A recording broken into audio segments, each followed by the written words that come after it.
Bonjour à tous, c'est toujours le frère Zoulou là dans l'émission dans les révélations cachées de la parole du Dieu véritablement grâce à Dieu le créateur du ciel, de la terre, de toute chose, de toute forme de vie, de toute particule, de ce que les grands glorieux et terrible. Et je remercie ça de ce qui vit inexplicablement hors de toute réalité. Et j'aime sa nature. Aujourd'hui, je vais faire la suite parce qu'il y a plein de gens qui veulent la suite. Comment vaincre définitivement le péché qui domine l'âme. Pour ça, vous savez qu'il est dit dans Proverbe 19.2 que le manque de sens n'est bon pour personne. Et dans Proverbe 25.2, la gloire du Père est de cacher des choses et la gloire des rois est de sonder les choses. Mais vous devez savoir une chose, c'est que avant de poursuivre l'enseignement, c'est-à-dire avant de commencer à entrer dans l'enseignement, comme j'ai reçu plein de courriers, j'ai reçu plein d'appels, il y a plein de gens qui sont un peu confus par rapport à la vidéo précédente que j'ai récemment faite en fait. C'est par rapport au sabbat et par rapport au soi-disant. Certains pensent que Dieu est injuste parce que en créant Ève, c'est-à-dire la puissance d'Adam est sortie d'Ève. Adam s'est retrouvé tout seul, donc sans force. C'est pour ça qu'il était obligé de pécher. Non, je vais vous, par l'Esprit de Dieu, bien entendu, on va vous démontrer que c'est faux. Déjà, par rapport au sabbat, plein de gens se posent la question, ils disent, mais le sabbat c'est quand? C'est lundi, c'est samedi, c'est dimanche. Est-ce qu'on doit fêter le sabbat? Qu'est-ce que le sabbat réellement? Qu'est-ce que le sabbat? C'est quoi le sabbat? Hein? Il y a plein qui prêchent que le sabbat est d'actualité, d'autres disent que le sabbat n'est plus d'actualité, et d'autres qui vont dire c'est dans les 10 commandements, vu que les 10 commandements c'est la loi morale, il faut respecter. Christ n'est pas venu abolir la loi morale, et dans la loi morale il y a le sabbat. Donc vous devez savoir une chose, dans les commandements, pour ça je ferai une vidéo spéciale en fait, spéciale sabbat, pour mieux expliquer ce qu'est le sabbat. Mais vous ne devez pas être dans l'ignorance qu'il est dit le Fils de l'homme, c'est-à-dire le premier-né, est au-dessus du sabbat. Il est le maître du sabbat. Est-ce que vous comprenez? Il est le maître du sabbat. Et si Christ est en vous, puisqu'on vous dit que si Christ est en vous, c'est pour vous, ce n'est plus vous qui vivez, c'est Christ qui vit en vous-même. Si Christ vit en vous, comment se fait-il qu'il va se soumettre au sabbat? Il sera toujours maître du sabbat. Est-ce que vous avez compris la révélation? Bref, je ferai une vidéo spéciale sabbat pour bien expliquer. Et j'aimerais aussi déjà, avant de continuer la vidéo déjà, avant d'entrer même dans le cœur même du message, je vais répondre à quelques questions que les internautes se posent par rapport à Adam en fait. Vous ne devez pas être dans l'ignorance qu'il est dit dans Genèse 2.18 que il n'est pas bien que l'homme soit seul, je lui ferai une aide semblable à lui. Semblable à lui, c'est quoi? On a fait Adam, c'est-à-dire on a fait la femme de l'homme. La femme est sortie de l'homme. Et dans la Bible de l'épée, il est dit, voici l'enchantement de ma chair et ma puissance en fait. Dans la Bible de l'épée et dans l'un des livres d'Enoch, il est dit que Ève a été créée pour la mort d'Adam. Parce qu'en créant Adam, Dieu a vu que Adam ne devait pas l'aimer. C'est pour ça qu'il a plus tard il a créé Ève pour en gros que Adam meure. Ça c'est pas moi qui le dis, c'est écrit dans l'un des livres d'Enoch. Donc il ne faut pas venir déformer mes phrases en disant que c'est moi qui le dis. Bon. Et maintenant, Dieu est tellement parfait que il est tellement parfait, bon, intelligent, que sa sagesse, sa sainteté vous échappe. Vous voyez? Dieu n'est pas mauvais. Dieu ne commet pas l'injustice. Donc arrêtez de dire que... Parce qu'il y a plein de gens qui m'ont déjà posé cette question. J'ai déjà discuté avec toutes sortes de personnes, toutes sortes de croyants, qui me disent, mais quand Dieu créait cet homme-là, il savait que en créant cet homme-là, cet homme allait pécher. Ou bien, pourquoi Dieu a créé l'arbre de la connaissance du bien et du mal, en sachant que cet homme-là allait néanmoins manger le fruit de l'arbre de la connaissance du bien et du mal? Pourquoi Dieu a mis cet arbre-là pour que l'on puisse... pourquoi Dieu a mis cet arbre-là? Dans le livre d'Enoch, il est dit que Dieu a mis cet arbre-là pour voir si cet homme-là devait l'aimer. Est-ce que vous comprenez? Pour voir si cet homme-là l'obéit à sa loi. Certes, vous allez peut-être me dire, c'est facile. Dieu savait néanmoins que Adam allait manger, selon le nom qu'on donne dans la Bible, que cet homme allait manger. Pourquoi Dieu ne l'a pas empêché?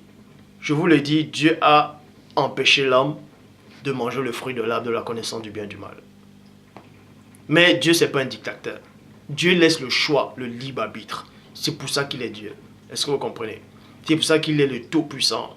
Nul n'est semblable à lui, nul n'est son égal, et nul ne peut lui être comparable dans les annales de la création. toi qui me regardes, t'es qui toi pour dire que Dieu est injuste? T'es qui toi pour juger Dieu?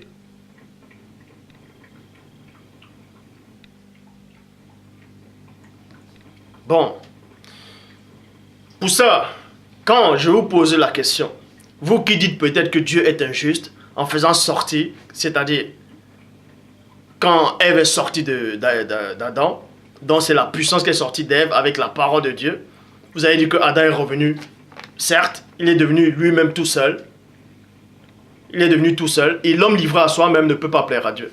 Mais Paul parlait bien d'un homme pécheur, d'un homme après la condition humaine. C'est-à-dire après la condition, c'est-à-dire après la nature du péché, c'est-à-dire après la chute d'Adam. Paul parlait de cet homme-là. Dans Adam, même si Ève, la parole du Père, en tant que Ève, ou bien si vous voulez, était sortie d'Adam, Adam pouvait toujours résister à la voix de sa femme. Parce qu'en ce moment-là, Adam était toujours parfait. Est-ce que vous comprenez? Donc, quand vous écoutez mes phrases, analysez d'abord avant d'envoyer des messages. Analysez d'abord. Mes paroles sont esprit et vie. Est-ce que vous comprenez?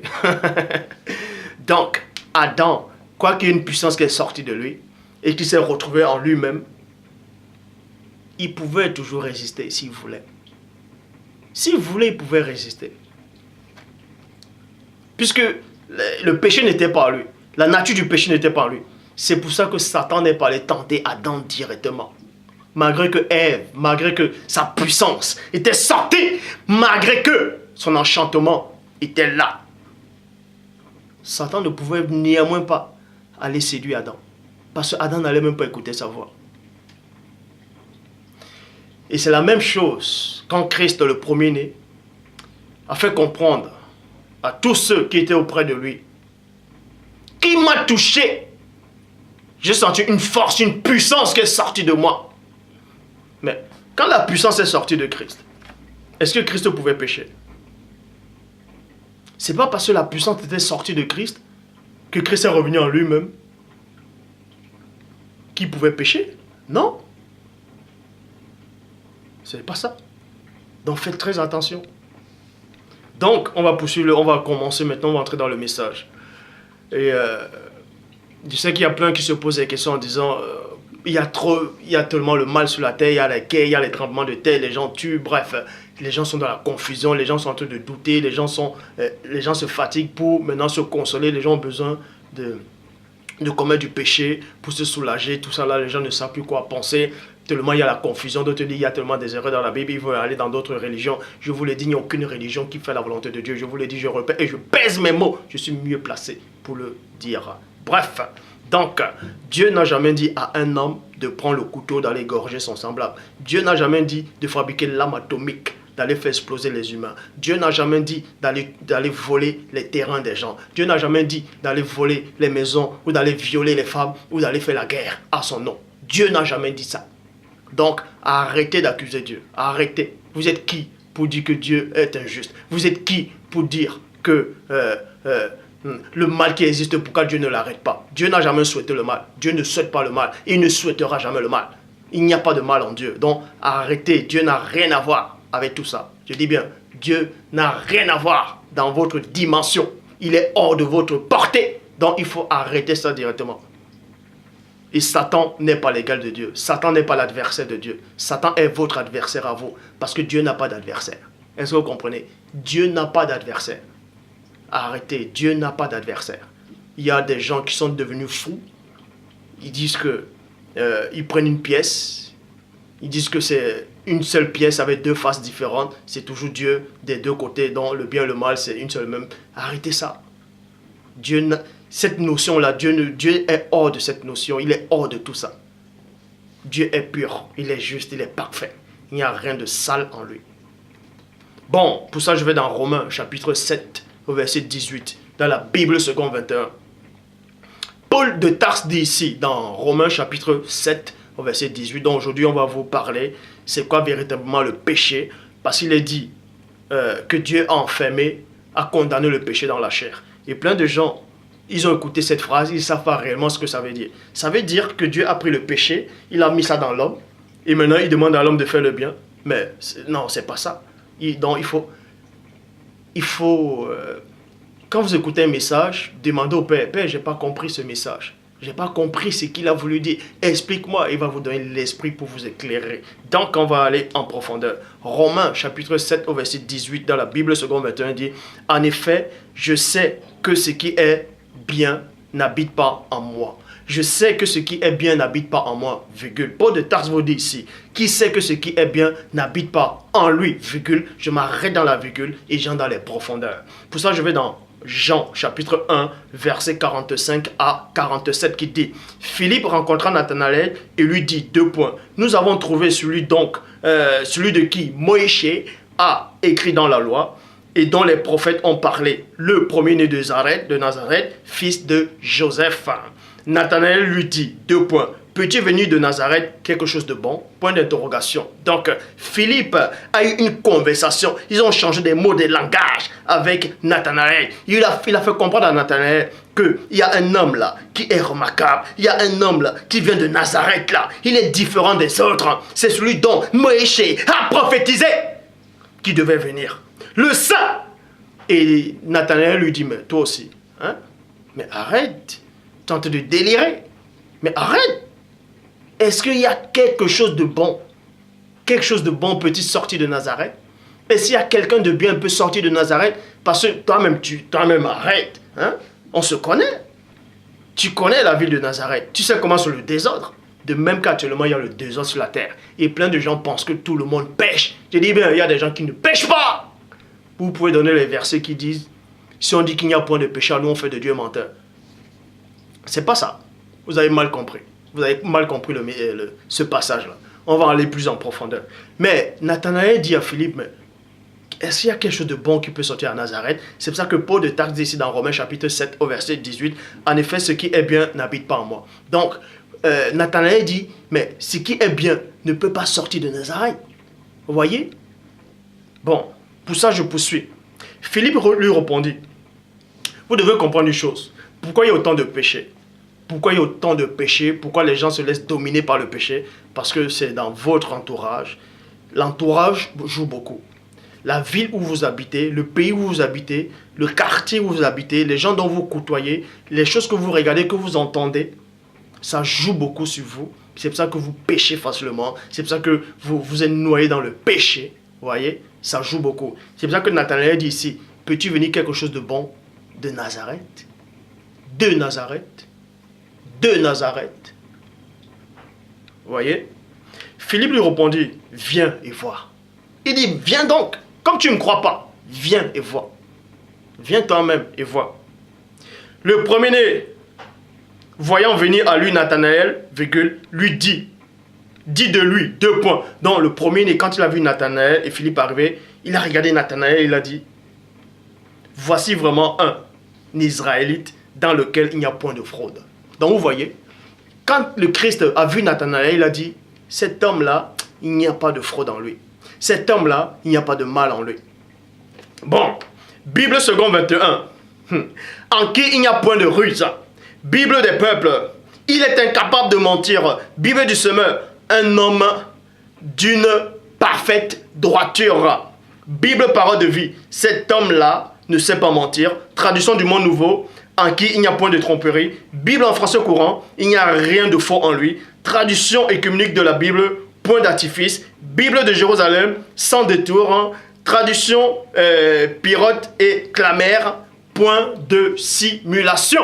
Point. Donc, vous voyez ici, là, point de simulation. Donc, Christ, quand il a vu Nathanaël, il a dit, il n'y a rien de mauvais en lui. Donc, rien de mauvais en lui. Or, Paul, dans Romains 7, 18, dit quoi? Il dit que, en effet, ce que je sais, ce qui est bien n'habite pas en moi. Or, Christ dit de Nathanaël que le bien habite en Nathanaël.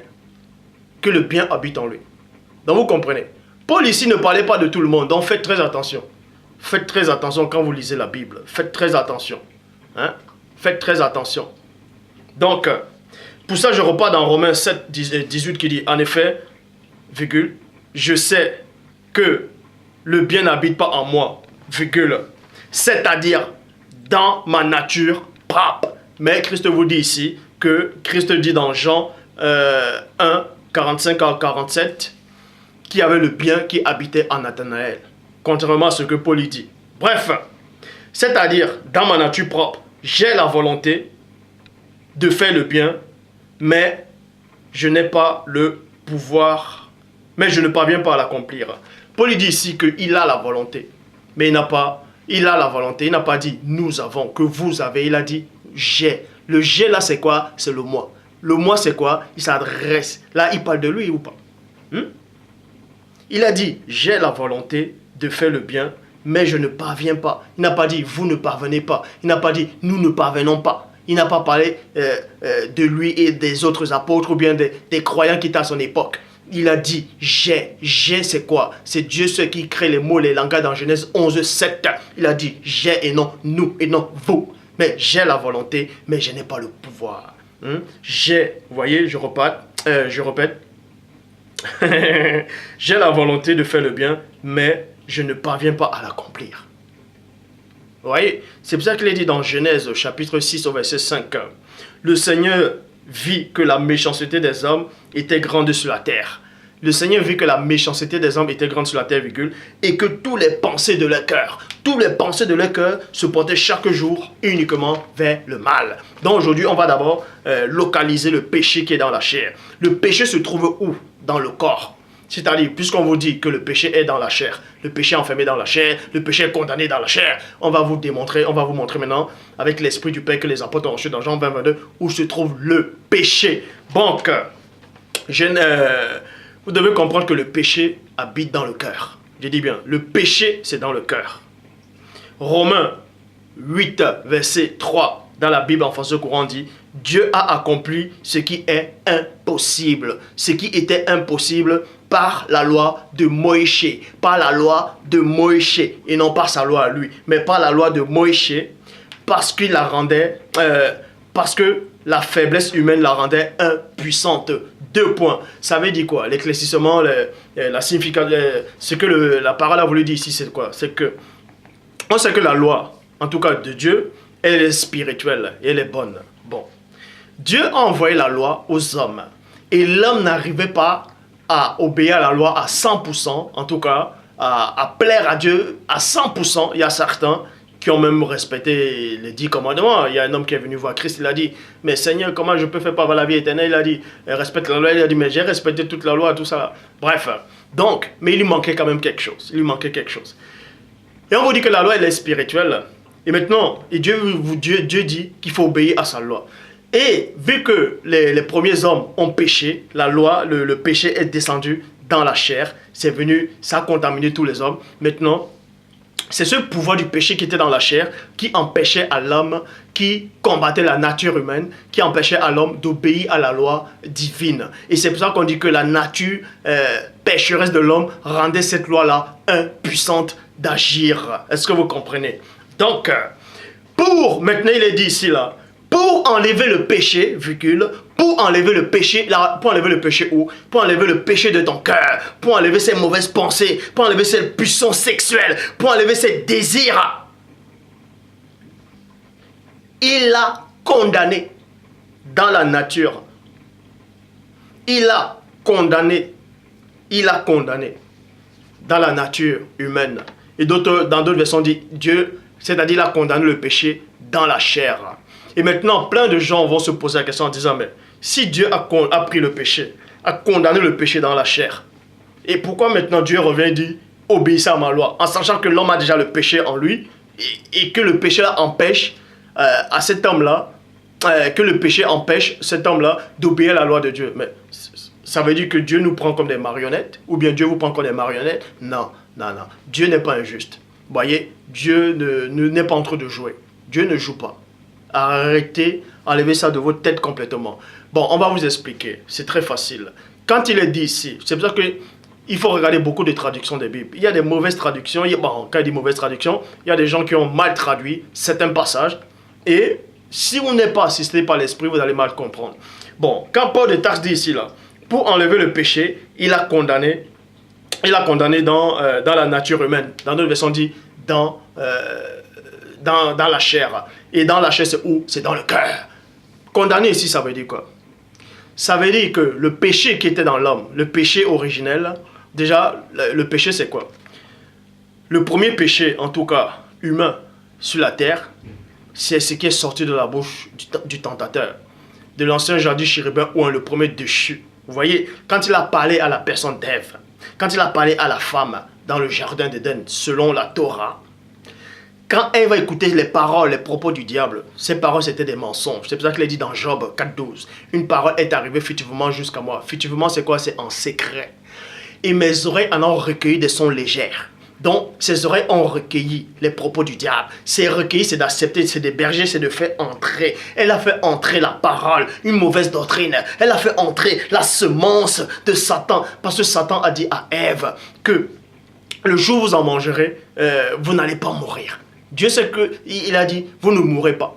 Donc, le fait de dire vous ne mourrez pas, c'était déjà un mensonge. Et Ève a accepté ça. Donc, en acceptant ça, c'est une semence qui est entrée dans son cœur. Elle a accepté et ça l'a réjoui dans le cœur. Ça l'a réjoui dans le cœur. Là, cette semence-là, maintenant, là, du diable, c'était des œufs. C'était comme de l'œuf. Et l'œuf a éclore. Vous voyez? Le premier péché, c'est la désobéissance, le mensonge. Satan, on le représente comme le père du mensonge. Vous voyez? Et maintenant, le père du mensonge, pour avoir des enfants, il faut qu'il enfante. Vous voyez? Et quand il enfante, il lui faut sa semence. Il donne sa semence c'est sa parole, la parole mensongère, et ça va dans Ève en tant que semence, et Ève accepte ça, donc elle fusionne avec ça, et la semence éclore. L'œuf éclore. Et c'est ce qu'on appelle un cheval de Troie. C'est pour ça, quand Ève a accepté le mensonge de Satan, ce mensonge-là a éclore, c'est-à-dire cet œuf-là a éclore, cet embryon-là a mué, a grandi. Et ça a aussi pondu beaucoup d'œufs. Ça a pondu des œufs qui ont aussi éclore. Et ces œufs qui ont éclore, c'est quoi? Dans le mensonge, plus tard, il y a eu le meurtre, il y a eu l'adultère, la fornication, de tout ce qu'on voit, les guerres, les gens se massacrent, les gens ne s'aiment pas, ainsi de suite, la violence partout. En fait, c'est à cause du mensonge, c'est les enfants du mensonge en fait. Les enfants du mensonge, c'est l'adultère, la violence, les meurtres, la pornographie, l'homosexualité, les cigarettes, tout ce qui vous domine, qui vous empêche de plaire à Dieu. C'est ça les enfants, ce sont les œuvres du diable, c'est les enfants du mensonge. Est-ce que vous comprenez? Donc, maintenant je vais répondre à une question.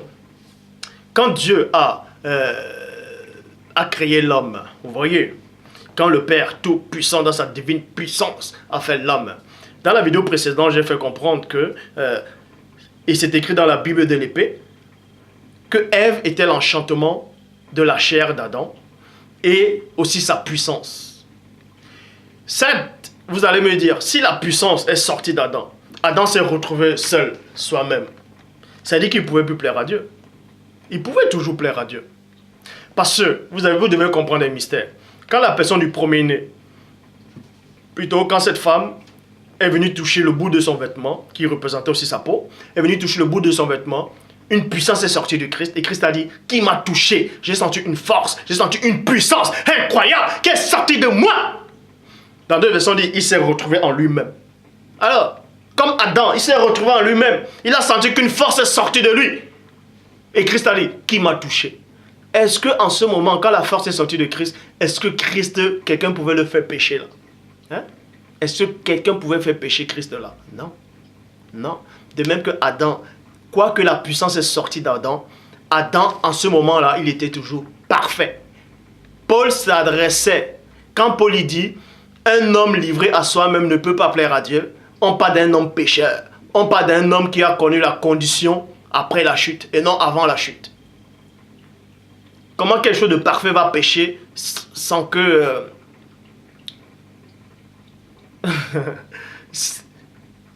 se laisser pécher comme ça, ça ne tient pas la route. Donc Adam a péché, non pas parce que la puissance est normalement sortie de lui, il a péché parce qu'il a voulu écouter la voix de sa femme. Point barre. Donc Dieu n'a rien à voir là-dedans. Or, je sais que dans la Bible, dans le livre d'Enoch, il y a l'un des livres d'Enoch qui dit que Dieu a créé Ève pour la mort d'Adam. C'est-à-dire, c'est pas moi qui le dis, c'est dans l'un des livres d'Enoch que quand Dieu a créé Adam, Dieu a vu le cœur d'Adam, il a vu que dans le cœur d'Adam, Adam n'en allait pas l'aimer. C'est pour ça qu'il a créé une femme, pour que Adam puisse mourir. Vous voyez? Sinon, Adam n'allait jamais mourir. Mais pour que Adam meure, il a fallu qu'il désobéisse. Pour désobéir, selon le livre d'Enoch, selon l'un des versions du livre d'Enoch, c'est pas moi qui le dis, donc il ne faut pas prendre mais en disant que c'est moi qui le dis. Il a créé Ève pour que Ève, à travers Ève, on donne la mort à Adam. Bref. Et maintenant, les gens vont dire, ah ouais, mais ça coïncide, ça peut être vrai. Dieu n'est pas... Il ne faut pas rigoler avec Dieu. Dieu, ce n'est pas votre égal. Dieu, il ne faut pas. Donc, vous ne devez pas ignorer qu'il est dit dans... déjà, c'est quoi le péché? Comme je l'ai dit, c'est quoi le péché? Le péché est enfermé dans le cœur. Le péché se trouve dans le cœur. Matthieu chapitre 15, verset 19 dit, « Car c'est du cœur que proviennent les mauvaises pensées, les meurtres, les adultères, les impudicités, les vols plutôt, tout ça, les faux témoignages, les calomnies. Donc, pour plaire à Dieu, comment il faut faire? Je sais qu'il y a plein de gens qui aiment Dieu, qui veulent sortir de cet état du péché. Il y a d'autres qui veulent faire le bien, mais ils n'arrivent pas. Mais dans dans Genèse chapitre 4, verset 7, dans la Bible, parole de vie dit, si tu agis bien, virgule, tu peux te remettre debout. Si tu agis mal, si tu n'agis pas bien, le péché est comme un animal couché à la porte. Donc, il est couché au cœur. Il attend en cachette, prêt à t'attraper. Mais toi, sois plus fort que lui. 1 Pierre 5, 8 ans. Soyez sobres, veillez. Votre adversaire, le diable, rôde comme un voleur, rôde comme un lion, chassant qui y dévorera. Déjà, Dieu n'a pas d'égal, Dieu n'a pas d'adversaire. Satan n'est pas l'adversaire de Dieu. Satan, ce n'est pas son adversaire. Satan est votre adversaire à vous. Il n'est pas l'adversaire de Dieu. Dieu n'a pas d'adversaire. Donc, Dieu est hors de tout ça, de vos portées, de cette dimension pourrie. Donc, arrêtez de dire que si le mal existe, pourquoi Dieu laisse faire? Dieu n'a jamais dit, prenez le couteau, allez égorger les gens. Dieu n'a jamais dit, allez faire la guerre pour lui. Dieu n'a jamais dit, allez prendre les pays des gens, allez massacrer, allez violer les femmes, allez torturer les gens. Dieu n'a jamais dit ça. Donc, arrêtez de dire que Dieu est mauvais. Arrêtez de dire que Dieu souhaite le mal. Arrêtez de dire que Dieu savait que si Adam... pourquoi Dieu a mis l'arbre là dans le jardin d'Éden, en sachant que Adam allait manger cet arbre-là. Pourquoi Dieu n'a pas empêché que Adam mange l'arbre le fruit de l'arbre de la connaissance du bien et du mal? Je vous le dis, Dieu a véritablement empêché. Dieu a empêché. Mais Dieu laisse le choix, le libre arbitre. Est-ce que vous comprenez? Donc, on va entrer plus en profondeur. Romains. Et la parole ici, là, dans le verset 9 de 1 Pierre 5, résistez-lui avec une foi ferme. Donc, le mystère, c'est quoi? Le secret, c'est quoi? Pour vaincre définitivement le péché, pour écraser le péché, il n'y a qu'un seul secret. Et on va vous donner l'origine de ce secret. Résistez-le avec une foi ferme. Avec une foi ferme. Donc, il faut résister au péché. Résister, c'est quoi? C'est que le péché n'aura pas d'emprise sur vous. Il faut résister au péché. Et maintenant, comment on fait pour résister au péché? Il faut avoir la foi. Et la foi, c'est quoi? La foi, elle arrive. Quand on ouvre la foi comme ça, bah, on trouve quoi dedans? C'est ça la solution. C'est ça. C'est le secret en fait qui se cache derrière la foi. Et le secret là, c'est la vérité. C'est pour ça qu'il est dit dans Romains chapitre 10 au verset 17. Ainsi, la foi vient de ce qu'on entend. Vous voyez? Ainsi, la foi vient de ce qu'on entend. Et ce qu'on entend vient de la parole de Christ. La foi vient. On a bien dit, la foi vient. Quand on dit vient, ça veut dire forcément c'était quelque part. On a dit, la foi vient, et non la foi naît. Mais la foi vient de ce qu'on entend. Et ce qu'on entend vient de la parole de Christ. Et on sait que Christ, les paroles de Christ, il a dit quoi? Mes paroles sont esprit et vie. Les paroles que j'annonce ne viennent pas de moi, mais de celui qui m'a envoyé. Et ces paroles-là, c'est la vie, c'est la vérité. C'est pour ça qu'il a dit dans Jean 8,32, vous connaîtrez la vérité vous rendra libre. La vérité vous rendra libre. Donc, le mystère, c'est quoi? C'est que arrêtez une bonne fois pour toutes de dire que Dieu est injuste. Dieu n'est pas injuste. Arrêtez d'insulter l'intelligence de Dieu. Hein? Dieu n'est pas votre égal. Dieu est hors de votre dimension, de votre portée. Il est hors de tout ça. Dieu est hors de tout ça. Dieu ne souhaite pas le mal. Il n'a jamais souhaité le mal. Il ne souhaitera jamais le mal. L'homme fait le mal parce qu'il cherche son propre pouvoir, sa propre gloire. Dieu n'a jamais dit à un peuple d'aller massacrer d'autres. Je le dis encore, dans tous les livres saints, quand on dit aller massacrer les gens, aller torturer, ça c'est pas Dieu ça. C'est le diable. Le diable ne vient que pour détruire, pour torturer, pour violer. Dieu n'est pas ainsi. Dieu n'envoie jamais personne pour faire la guerre à son nom. Dieu n'envoie pas des gens pour tuer. Ça c'est pas Dieu. Donc, il faut arrêter une bonne fois pour toutes d'accuser Dieu. Vous êtes qui pour pointer le doigt à Dieu? Dieu n'est pas votre égal. Il faut arrêter ça. Vous ne le connaissez pas. Donc je vais dans Genèse chapitre 4 au verset 7.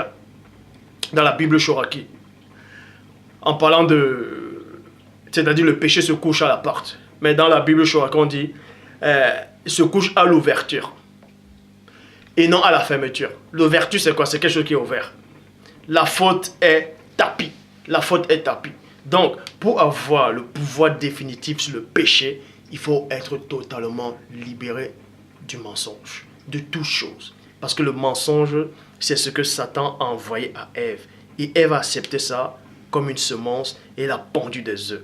Maintenant, il faut que la vérité vienne pour combattre ce mensonge-là et pour déraciner ce mensonge-là, pour expulser ce mensonge. Et là, vous serez libre et vous aurez le pouvoir sur le péché.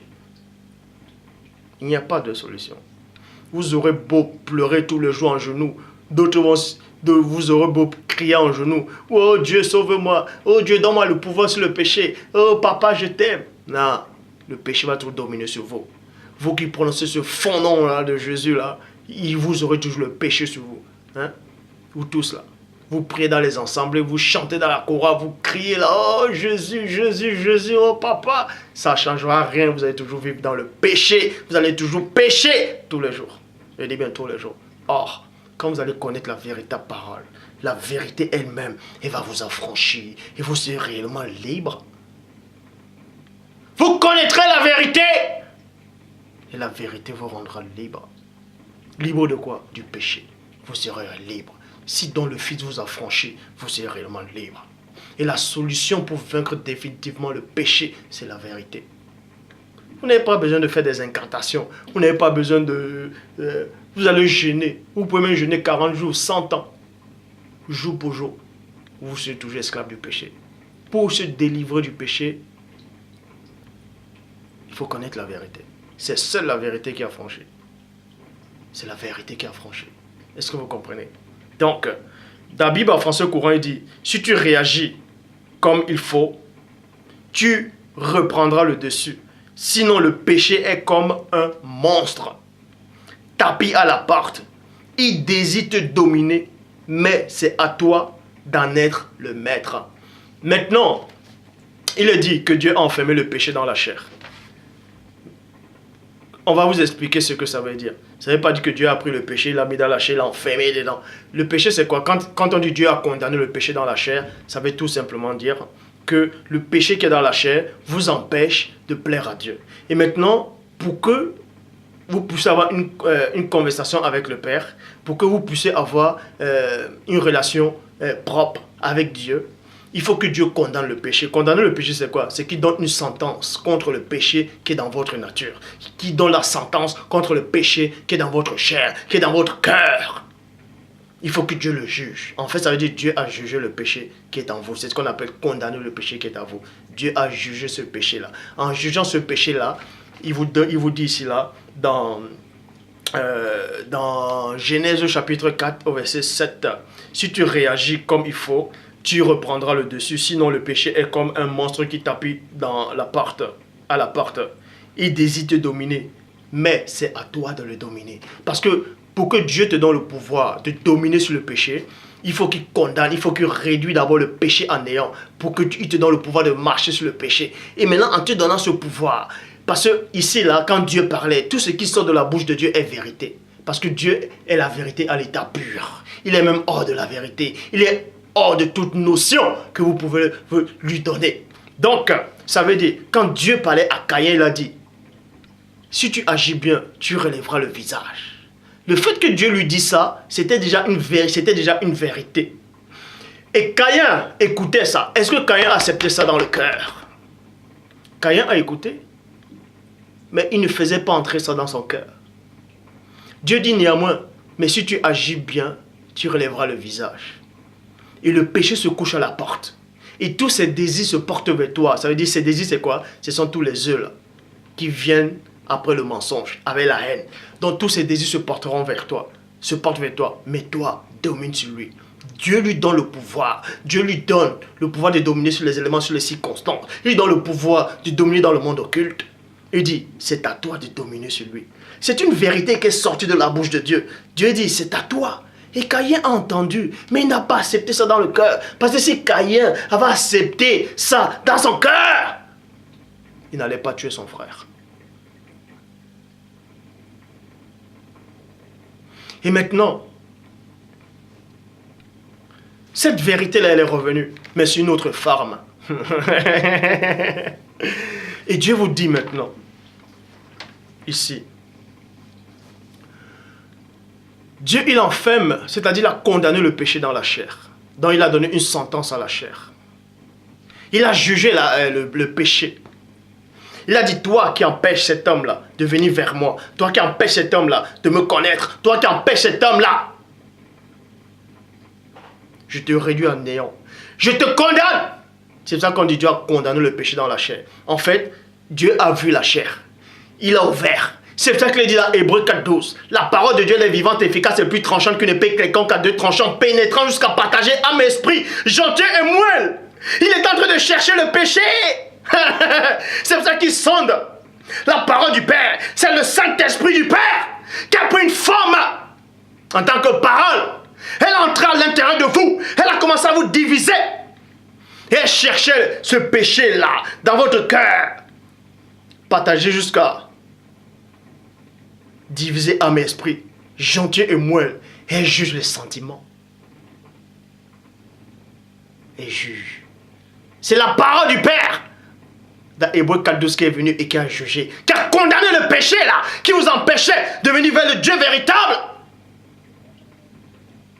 C'est en cela où il a condamné le péché. Bam! Et parce que Dieu a condamné le péché, vous avez le libre arbitre. Parce que s'il n'avait pas donné la sentence à ce péché qui est en vous, pouf, le monde allait être le chaos total. Je dis bien, le chaos total.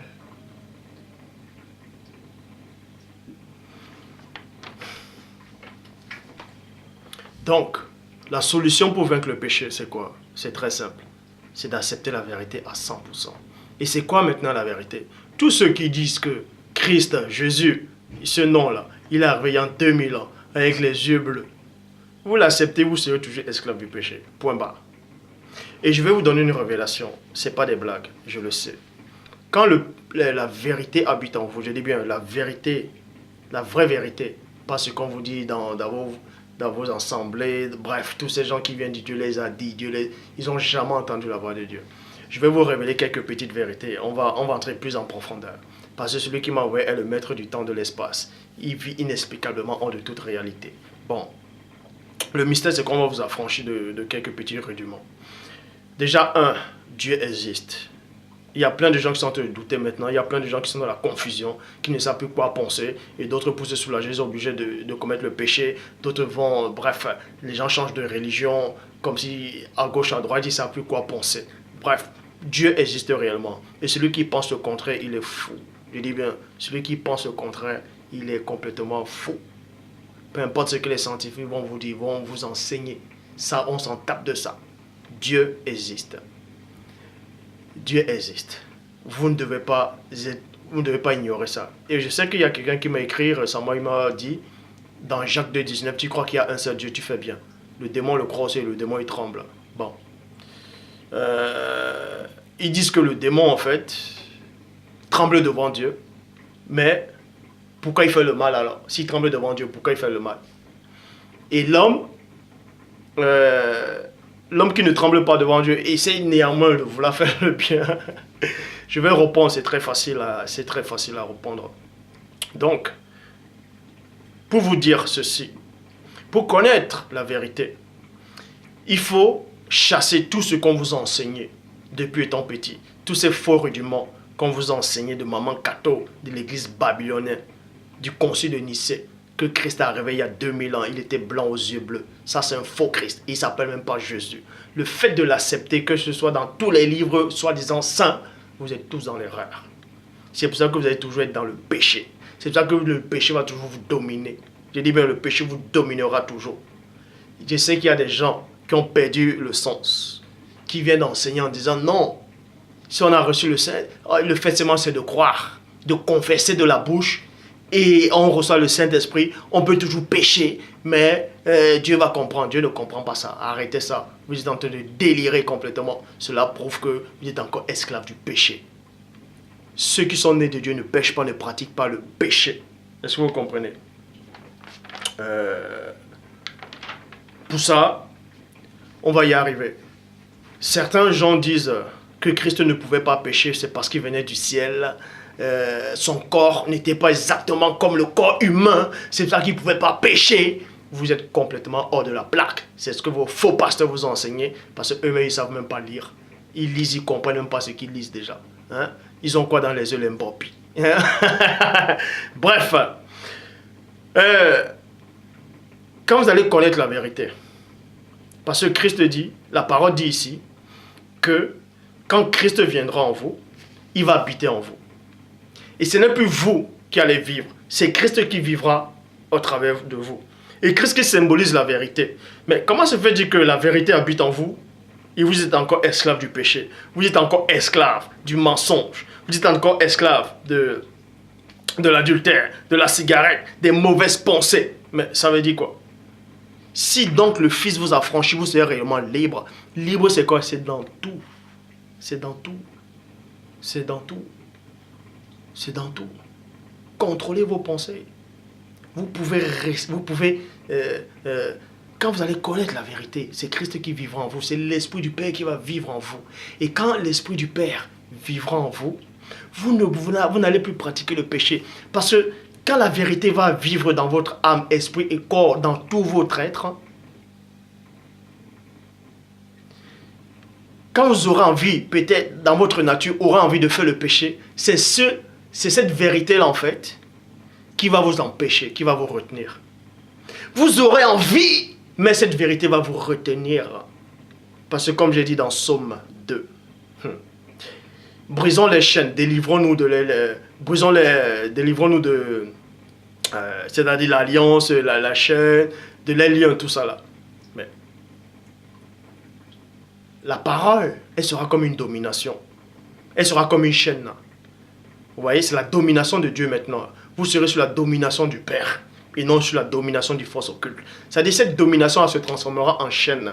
Et la chaîne, c'est une vérité. En tout cas, la chaîne du côté de Dieu, c'est une vérité, c'est une domination. Et cette chaîne-là va vous attacher. C'est-à-dire va attacher votre mauvaise nature. Et donc, si votre nature aura envie d'y aller, c'est cette chaîne-là qui va vous retenir. Donc, si ça ne vous retient pas, c'est que vous n'êtes pas encore lié par la parole du Père. Est-ce que vous comprenez? Vous pouvez aimer ce message ou pas, c'est la vérité que je dis. Libre à vous d'accepter ou ne pas accepter. Je sais qui je suis, je sais d'où je viens. Et je le dis encore, la fin du monde, c'est pas maintenant. Peu importe les guerres, peu importe l'arme atomique, les guerres bactériologiques, tout ça là, ce n'est pas maintenant. Je le dis. Donc, arrêtez de divaguer. Arrêtez complètement de divaguer. Personne ne connaît Dieu, je le dis. Toutes les religions qui sont dans le monde sont dans l'erreur. Personne ne connaît Dieu. Chaque religion dit, ah, je connais Dieu, je suis dans la vérité, il juge les autres. Non, l'autre ne sait pas Dieu, mais vous ne connaissez pas Dieu. Arrêtez ça, arrêtez ça. Arrêtez ça, arrêtez de venir parler de la part de Dieu. Dieu m'a dit, le Saint-Esprit m'a dit. Mais il vous a dit ça comment? Vous connaissez quel Dieu? Vous grandissez, on vous enseigne déjà tout ce qui est déjà faux dans le monde et vous acceptez ça pour vrai. C'est une sensation que vous ressentez. Je dis bien, c'est une sensation. Tous ceux qui n'ont pas participé, qui n'ont pas assisté à la création, Tous ceux qui n'ont pas assisté à la création, je vous le dis, de l'éternité. L'éternité a été mise en place bien avant les anges, bien avant les chérubins, les séraphins, anges, archanges, trône, dignité, domination, autorité, bien avant les ophanimes, bien avant les créatures les plus anciennes du Père. L'éternité avait déjà été mise en place. Donc faites attention. Jean 3,11, nous disons ce que nous savons et l'on rend témoignage de ce qu'on a vu. Je le dis encore et je le répète. Vous pouvez accepter ou ne pas accepter. J'ai assisté à la création du monde. J'ai assisté à la création des anges. J'ai assisté à la création de l'éternité. Vous pouvez croire que je suis en train de délirer. Libre à vous. Donc quand je dis que personne ne connaît Dieu dans ce monde, c'est que vous ne connaissez pas Dieu. Vous pouvez créer vos histoires en disant « Ouais, mais je vais faire le bien, je vais aller au paradis. » Qui a déjà vu le paradis? Vous pouvez me décrire réellement c'est quoi le paradis? La notion du paradis, vous pouvez dire c'est quoi? D'autres disent « Ah, on va aller en enfer. » C'est quoi l'enfer? C'est quoi le lac de feu? Est-ce que vous... Mais arrêtez de délirer complètement. Arrêtez de délirer. Déjà, il est dit d'Apocalypse chapitre 20 au verset 10. Et le diable qui les séduisait fut jeté dans le temps de feu où sont la bête et le faux prophète. Ils seront tourmentés jour et nuit au siècle des siècles. Mais on dit que le diable sera tourmenté jour et nuit. Depuis quand il y a le jour, il y a la nuit là-bas. Là, c'est dans un plan spirituel. Depuis quand dans un plan spirituel, il y a le jour et il y a la nuit. Donc, arrêtez de comprendre les Écritures comme Tintin au Congo. Arrêtez ça. Il faut arrêter. Dieu ne prend pas plaisir au mal qui est sur la terre. Si vous allez me dire, mais si Dieu existe, pourquoi il n'arrête pas le mal? Mais avant déjà de pointer Dieu, avant déjà de dire que si Dieu existe, pourquoi il n'arrête pas le mal? Mais toi d'abord, toi là, arrête déjà le mal que toi tu fais. Arrête d'avoir des mauvaises pensées. Arrête de mentir. Arrête de juger les gens. Arrête de tromper les gens. Arrête de murmurer, de critiquer les gens, de calomnier les autres. Arrête déjà ça. Arrête d'être orgueilleux. Avant de dire à Dieu d'arrêter tout le désordre qui est dans le monde. Dieu, je le dis encore, n'a jamais dit à quelqu'un de fabriquer l'arme atomique. Dieu n'a jamais dit, va tuer l'autre. Dieu n'a jamais dit, va taper sur l'autre. Toi là, qui va coucher avec une seule, toi là qui va commettre l'adultère, est-ce que c'est Dieu qui te dit baisse ton pantalon et va? C'est Dieu qui te dit ça. Et quand maintenant son mari va dire, lui va venir te frapper, il va t'éclater. Est-ce que c'est Dieu maintenant qui dit à cet homme-là, viens l'éclater? Il n'y a pas d'effet sans cause. Donc, arrêtez de dire que Dieu est responsable de ça. Vous pouvez même donner le passage qui dit, arrive-t-il le malheur sans que le Seigneur n'en soit l'auteur, tout ça là? Dieu n'est pas l'auteur du mal. Il n'y a rien de mal en Dieu. Donc arrêtez. Le Dieu que vous adorez là, c'est un faux Dieu. Je le dis encore. Le Dieu que vous adorez là, vous l'avez rabaissé à votre niveau. C'est un Dieu humain que vous adorez, un faux Dieu. Dieu est hors de toute votre portée là. J'ai dit bien, Dieu est hors. Parce que si vous connaissez réellement Dieu, vos vies changeront. Vos vies changeraient. Si vous connaissez réellement Dieu, vous allez connaître le véritable amour. Donc,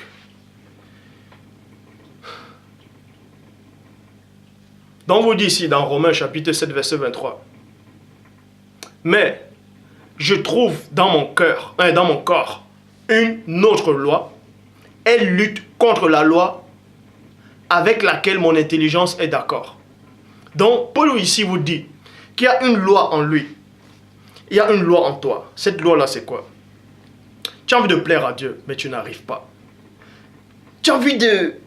Et je sais qu'il y a plein de gens qui veulent s'identifier au prophète, d'autres qui veulent même être comme moi. Bref, d'autres veulent être comme Christ. D'autres veulent être comme les anciens prophètes de l'ancienne alliance, comme j'ai dit. Mais ils n'arrivent pas. C'est comme si vous êtes assis, vous regardez une émission, une télé-réalité. Et vous expliquez comment ça se passe. Vous regardez une télé-réalité. Et l'émission, ça vous plaît. Et vous avez faim en même temps. Ou bien vous voulez aller aux toilettes. Vous avez la vessie qui gonfle, qui vous fait déjà mal. Mais qu'est-ce qui vous empêche de vous lever pour aller vous soulager? Ou bien qu'est-ce qui vous empêche de vous lever pour aller peut-être mettre la nourriture dans le micro-ondes ou bien de boire? Peut-être le verre est là, vous voulez boire, mais vous êtes captivé par l'émission que vous regardez.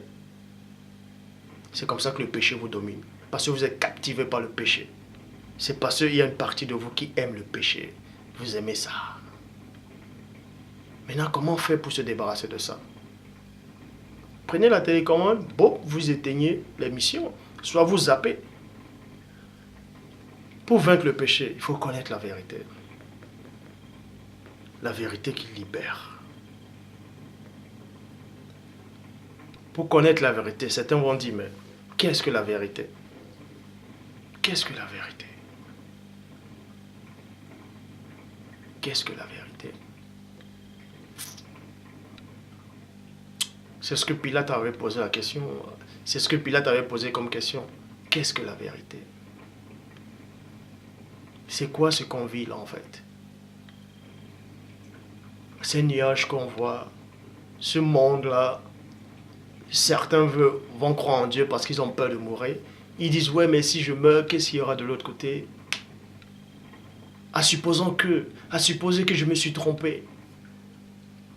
Et que de l'autre côté, c'est peut-être l'autre religion qui avait raison. Je vais aller brûler. Les gens ont peur. C'est pour ça qu'ils vont se convertir à gauche, à droite. On dit là, ce Dieu-là, il est faux, il quitte, il va là-bas. Là. Lui, là, il raconte du mensonge, il quitte, il va là-bas. Là. Et vous dites que vous avez le Saint-Esprit. Mais si vous avez le Saint-Esprit, pourquoi il ne vous révèle pas une bonne fois pour toutes que lui, il est dans la vérité? Si vous avez l'esprit de vérité en vous, pourquoi vous allez encore écouter vos pasteurs dans les assemblées? L'esprit ne peut pas vous enseigner. Mais vous... vous moquez de qui là? Paul dit dans Romains 7, 23, mais je trouve dans mon corps, une autre loi. Elle lutte contre la loi avec laquelle mon intelligence est d'accord. En fait, c'est la loi du péché qui est là, en fait. Cette notion est restée dans la chair.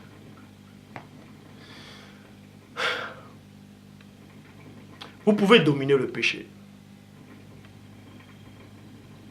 Puisqu'il est dit, ceux qui sont nés de Dieu ne pêchent pas. Ils ne pratiquent pas le péché. Ils ne peuvent même pas pécher. Parce que la semence de Dieu habite en eux. Jean-Baptiste n'a pas péché. Donc, vous pouvez sortir les versets qui disent, tous ont péché. Ce n'est pas tous qui ont péché. On s'adresse aux païens. Point barre.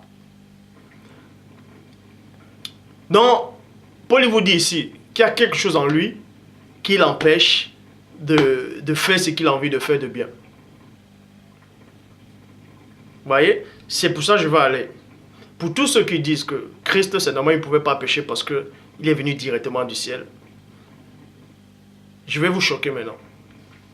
Marc, chapitre 14, verset 33 à 34 dit, il a pris avec lui Pierre, Jacques et Jean. Et il commençait à éprouver de la frayeur et des angoisses. Nous sommes d'accord. Or, vous ne devez pas ignorer qu'il est dit, nous n'avons pas reçu un esprit de servitude pour être encore dans la crainte. Mais ici, on me dit que Christ a ressenti la crainte, les angoisses et les frayeurs. Il lui dit, mon âme et non mon esprit. Retenez bien, mon âme et non mon esprit est triste jusqu'à la mort. Restez ici et veillez. Verset 35 à 36 dit quoi? Puis, ayant fait quelques pas en avant, il se jeta contre terre et pria que si était possible, cette heure s'éloigne de lui. Vous voyez? Donc il disait à Dieu, il priait, il disait, si c'est possible, que cette coupe-là s'éloigne de moi. Parce qu'il y avait déjà une loi là qui luttait contre son entendement en ce moment. Il y avait une loi qui voulait qu'il désobéisse à Dieu, qu'il ne boive pas cette coupe. Parce que c'était pour cette coupe-là que le premier-né est venu. Mais il y avait déjà une loi dans ses membres qui luttait déjà contre son entendement. C'est pour ça qu'il a dit, si c'est possible, éloigne-moi de cette coupe. Maintenant, on va mieux vous expliquer c'est quoi la coupe. Il dit, Abba Père.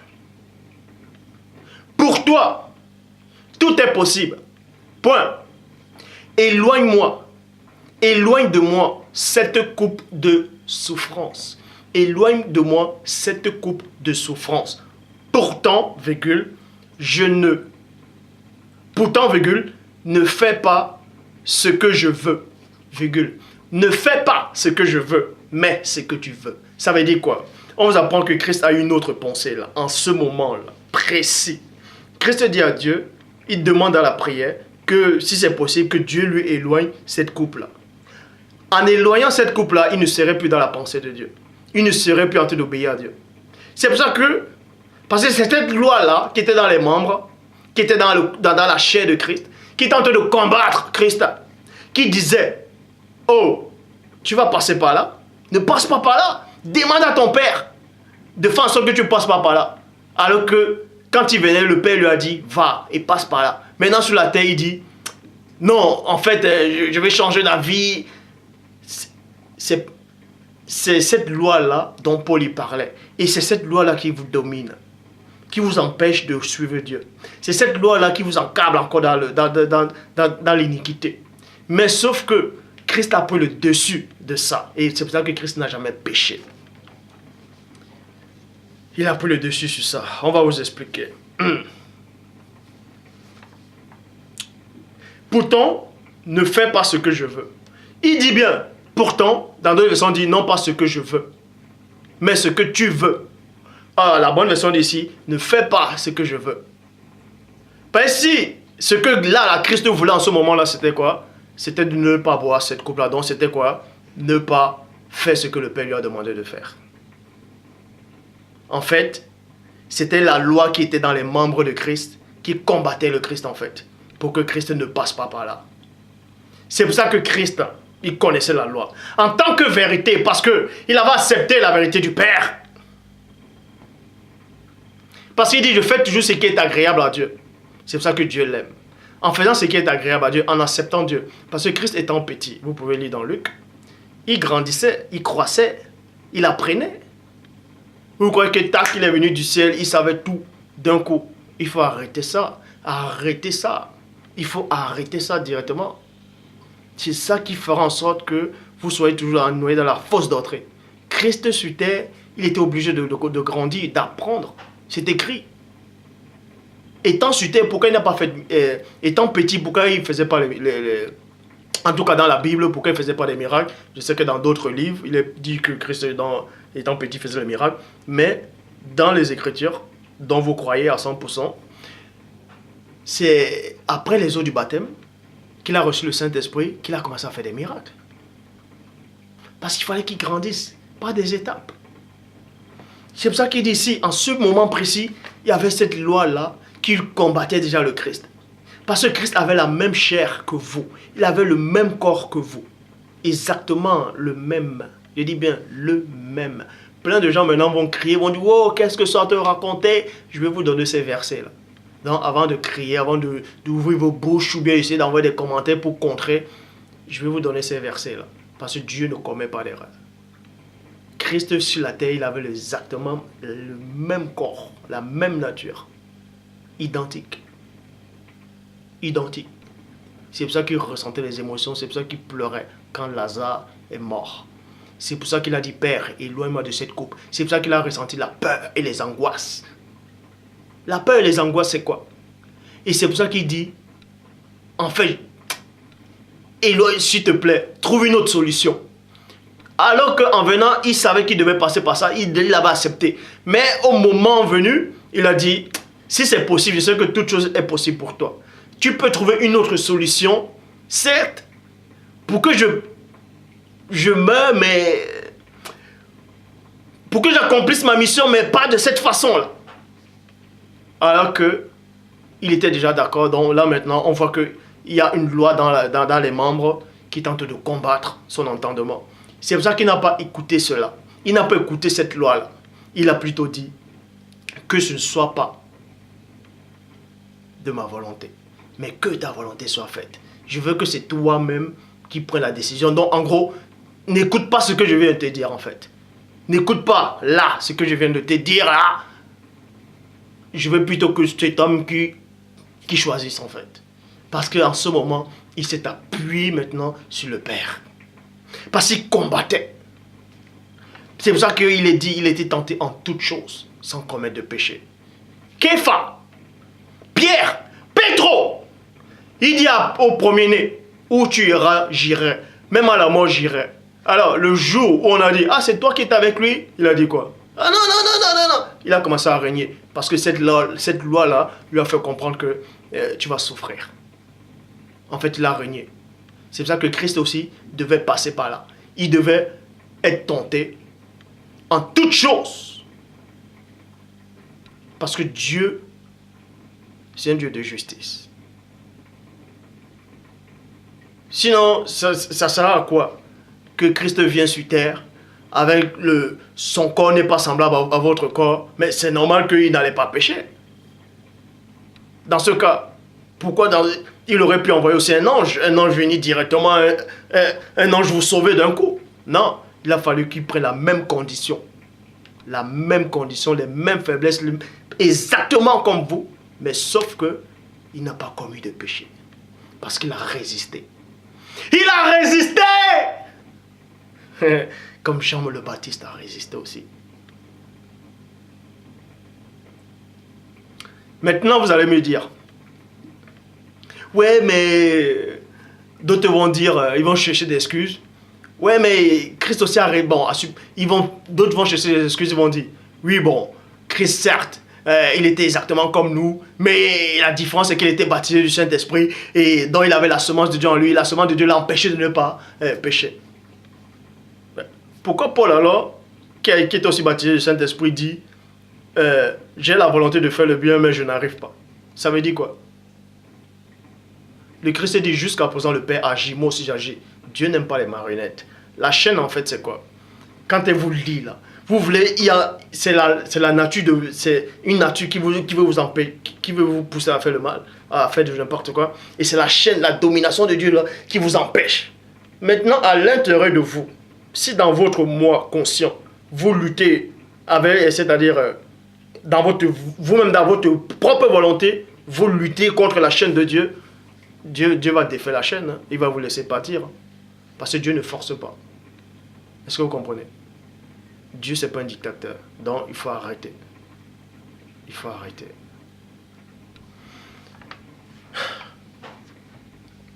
Donc, 1 Corinthiens chapitre 10 au verset 13. Aucune tentation ne vous a surpris qui fut inhumaine. Donc, ça veut dire quoi?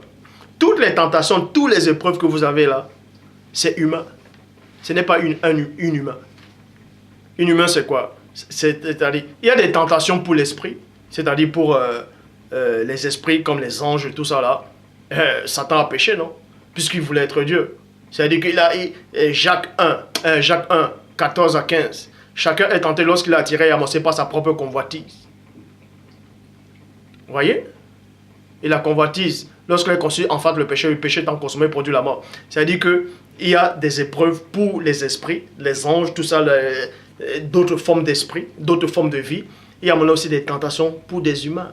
Or, si on vous donne une tentation, c'est-à-dire pas les tentations, mais si on vous donne une épreuve pour un ange, vous n'allez jamais résister. Vous allez tomber sur le coup. Sur le coup. Et c'est de ça dont Paul parle ici, là. 1 Corinthiens 10, 13. Aucune tentation ne vous est surpris qui fut inhumaine. Vous voyez? Or, Dieu est fidèle, qui ne permettra pas que vous soyez tentés au-delà de vos forces. Dès que la tentation ou les épreuves sortent déjà du plan humain, vous allez chuter. Peu importe, vous allez chuter. Mais là, c'est dans le plan humain. C'est dans le plan humain.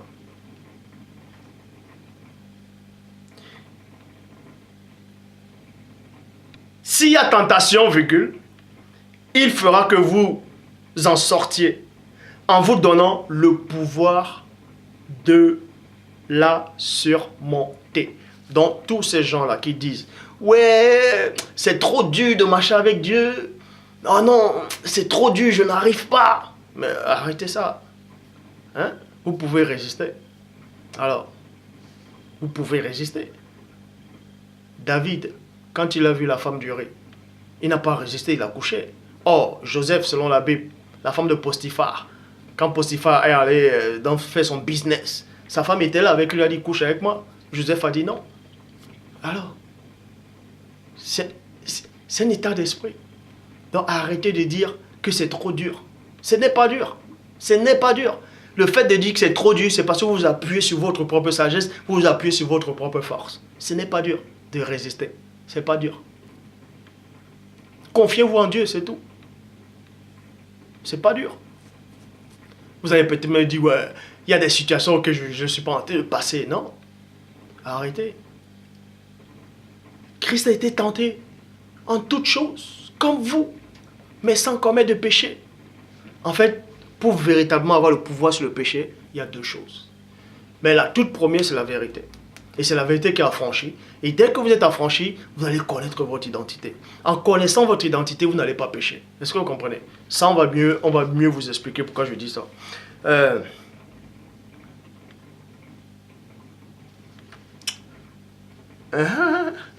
Bon, dans Luc chapitre 22, verset 43, dit, dans la nouvelle Bible seconde, dit ceci.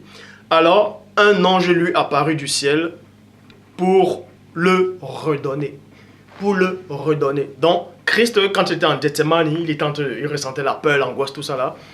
Il a fait un souhait, c'est-à-dire la loi là, de la chair, là, c'est-à-dire, a failli l'envahir un moment. Donc, la chaîne qui était qui est enfermée dans la chair, c'est-à-dire la chaîne, les désirs de la chair, la peur, tout ça là, l'a envahi un moment. C'est-à-dire, c'était une porte d'entrée. Donc, l'angoisse et la peur, la terreur, il ressentait l'angoisse et la frayeur. Et l'angoisse et la frayeur, ça ne vient pas de Dieu. Parce qu'il est dit que Dieu ne nous donne pas un esprit de crainte. Dieu ne nous a pas donné un esprit de crainte pour être encore dans la servitude. Dieu ne nous a pas donné un esprit de servitude pour être encore dans la crainte de tout ça là. Bon. Et quand l'angoisse, la peur t'envahit, il y a déjà une porte d'entrée. C'est une émotion. Ça t'envahit, c'est une porte d'entrée. Et maintenant, dès que ça envahit le Christ, l'autre, maintenant, désir est venu, c'était pour ne pas passer par où Dieu l'avait dit de passer. Il a dit, Père, éloigne-moi de cette coupe. Et après, il est revenu en lui-même. Il est en train de combattre l'effroyable combat du premier-né. Les esprits avaient les yeux braqués sur la personne du premier-né. Le combat du Fils de l'homme. Il combattait. Il revient en lui-même. Il dit non. Les esprits me regardent. Je dois passer par là. Qu'est-ce que Pierre va dire? Qu'est-ce que Képha? Qu'est-ce que Petre va dire? Qu'est-ce que mes apôtres vont dire? Les pharisiens vont rigoler si j'abandonne. Tout ça vient dans l'esprit. Mais il se focalise sur la promesse du Père. Il se focalise, il dit, Père, que ce soit pas ma volonté. Il dit, Père, c'est dur, mais je vais passer par là. Je t'en prie, donne-moi juste la force. Donne-moi la force de passer par là. Car tu as dit qu'il n'y a aucune épreuve, aucune tentation qui est au-delà de nos forces. Mais avec l'épreuve, tu vas nous donner la force de surmonter cela. Maintenant, je veux que tu me donnes cette force-là. C'est pour ça qu'il est dit dans Luc 22, verset 43. Dans Nouvelle Bible seconde. Alors, un ange lui apparut du ciel pour lui redonner. Et non donner, mais redonner. Quand on dit redonner, ça veut dire quoi? Il avait perdu cette force-là. Et maintenant, l'ange est venu.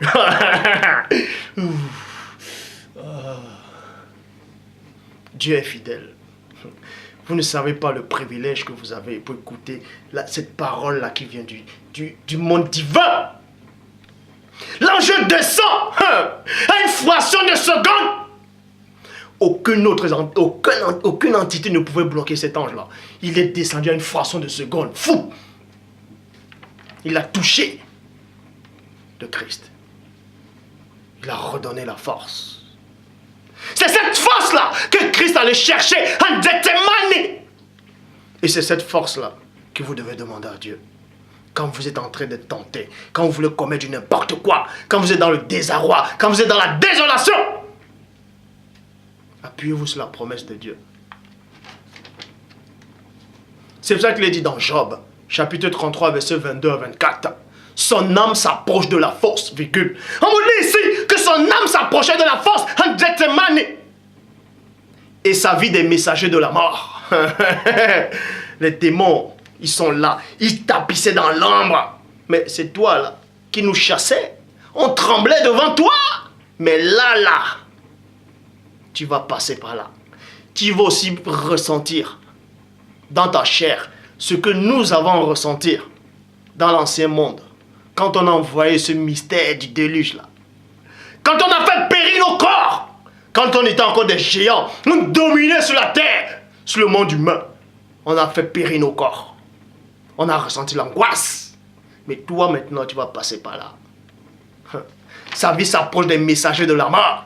Mais s'il se trouve pour lui, un ange intercesseur. Point. Un d'entre mille qui annonce à l'homme la voie qu'il doit suivre.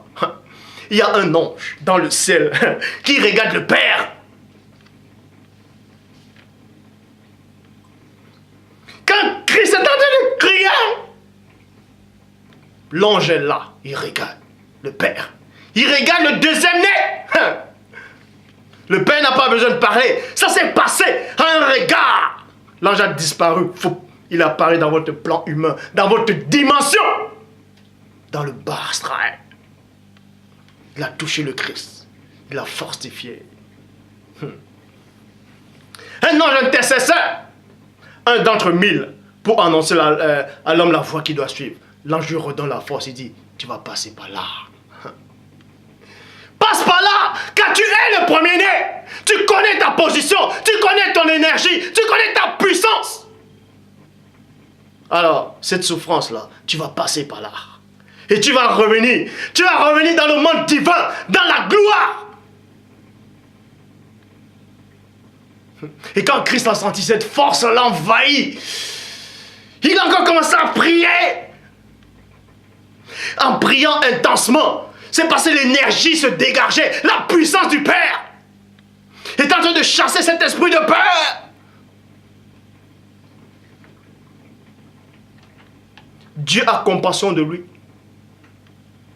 Il dit à l'ange, 2 points, délivre-le, afin qu'il ne descende pas dans la fosse. J'ai trouvé une rançon.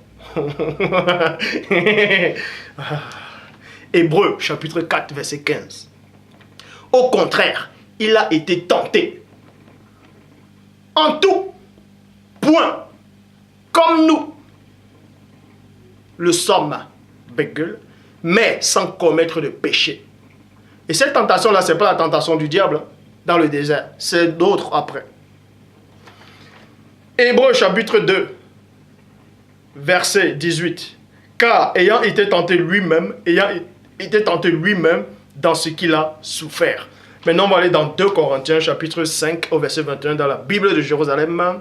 Celui qui n'avait pas connu le péché. Il n'a jamais connu le péché. Dans le ciel divin, pendant cette rébellion-là, c'est-à-dire dans les cieux, tout ça là, il n'a jamais connu ça. Celui qui n'avait pas connu le péché, il a fait péché pour nous. Il a fait plutôt péché pour nous, afin qu'en lui, nous deviendrons justice de Dieu. Tradition Pirète et Clamère. Celui qui ne connaissait pas le péché, il a fait devenu péché pour nous. Ça veut dire quoi? Je vais vous expliquer cela dans Bible seconde 21. On va aller dans Bible seconde 21, dans Romains 8, 3. Donc, plein de gens lisent ce verset, ils ne comprennent pas ce que ça veut dire. Romains chapitre 8, verset 3. Dans Bible seconde 21 dit, Dieu l'a fait, 2 points. Il a condamné le péché. Il a condamné le péché dans la nature humaine en envoyant à cause du péché son propre fils dans une nature semblable à celle de l'homme pécheur. Point. Maintenant, les gens vont dire semblable, ça veut pas dire... Quand on dit semblable, ça veut dire c'est pas vraiment ça. Semblable, c'est pas... ça ressemble, mais c'est pas réellement ça. On va aller dans un autre passage, dans un autre livre. Traduction œcuménique de la Bible. En envoyant son fils, son propre fils, dans la condition. Là, il n'est plus question de semblable, mais dans la condition de la nature... Non, dans la condition de notre chair. De péché. Est-ce que vous comprenez? Donc Christ avait le même corps identique à toi. Le même corps. Est-ce que vous comprenez? Le même. Mais sauf qu'il n'a pas péché. C'est pour ça qu'il est dit dans Jacques, chapitre 5, au verset 17. Élie le Tishbite était un homme de la même nature que nous. Donc, arrêtez de dire que les anciens prophètes de l'ancienne alliance, vous ne pouvez pas être comme eux, c'est parce que c'était exceptionnel. Arrêtez ça. Devant Dieu, il n'y a personne d'exceptionnel. Dieu ne fait d'exception de personne. Si tu as un bon cœur, Dieu t'élève. Point barre. Donc, aujourd'hui, pour vaincre le péché, il faut connaître la vérité. Vous allez me dire, mais c'est facile là. Vous allez me dire, mais il y a plein de gens qui vont dire, ouais, mais depuis on regarde tes vidéos, on est en train de connaître la vérité. Pourquoi plein de gens disent qu'ils sont affranchis et d'autres disent, oui, mais on écoute tes vidéos. Connaître la vérité, c'est bien de connaître, mais il faut vivre cette vérité. Il faut la mettre en pratique, la vérité. Et c'est là que tu seras libre. Puisqu'il est dit dans Jean 6, 45, il est écrit dans les prophètes 2 points. Ils seront tous enseignés de Dieu. Ainsi, quiconque a entendu le Père. Ça, c'est entendre la vérité. Et a reçu son enseignement. Reçu, c'est quoi? C'est d'accepter, c'est d'héberger, c'est de faire entrer. Job 4, 12. Une parole est arrivée furtivement jusqu'à moi et mes oreilles en ont recueilli les sons légers.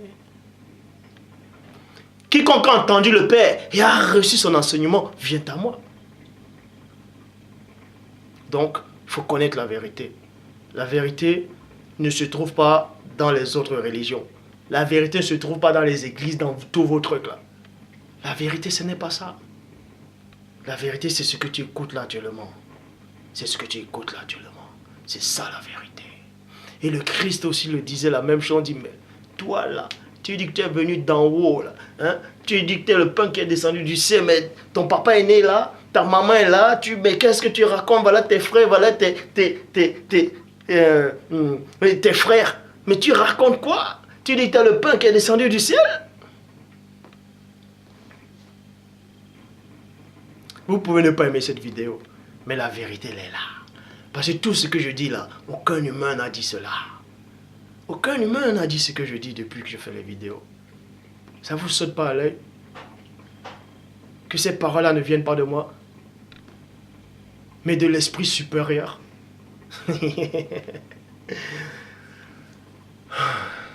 Donc, quand vous allez connaître la vérité, vous allez connaître votre identité. En connaissant votre identité, vous allez connaître l'identité du péché. Et vous allez voir que le péché n'est rien devant vous. Donc, c'est ça le message en fait. Quand vous sentez que vous devenez faible, confiez-vous en Dieu. Il faut changer vos façons de prier. Réciter une prière, c'est pas ça la prière. Oh papa, je t'aime, tu es grand et tout puissant. Arrêtez ça. Il faut une prière consciente. Il faut une prière consciente. Comme les patriarches, comme les saints. Il faut une prière consciente devant le Père. Et quand vous allez prier consciemment, votre chair elle-même va trembler. Elle saura qu'il y a quelqu'un devant. Il y a une puissance.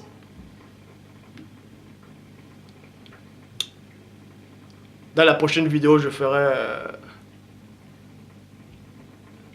Il faudrait que je parle du sabbat aussi. Il y a aussi des frères qui veulent que je parle le mystère des paupières de la femme. Qu'est-ce qu'il y a derrière les yeux de la femme? Qu'est-ce qui séduit l'homme derrière les paupières de la femme? Quand elle vous regarde, fait les yeux doux. Qu'est-ce qui se cache derrière en fait? On va bien expliquer. Et je parlerai aussi du mystère du bannissement de Caïn. Le mystère de la fuite de Caïn. Parce qu'il y a plein de gens qui ne comprennent pas les Écritures. Ils lisent, parce qu'il est dit, quand Caïn dit à Dieu, tu me chasses aujourd'hui de cette terre. Je serai errant et vagabond. Pour eux, Parce que Caïn dit à Dieu, tu me chasses aujourd'hui sur cette terre, ça veut dire que Dieu a enlevé Caïn sur la terre, il a mis Caïn dans une autre planète. Et des années plus tard, Caïn s'est multiplié sur cette planète-là, il est revenu plus tard, et c'est ce qu'on appelle les fils de Dieu sont venus vers les filles des hommes. Arrêtez ça. Hein? Arrêtez. En tout cas, que le Père Tout-Puissant vous garde.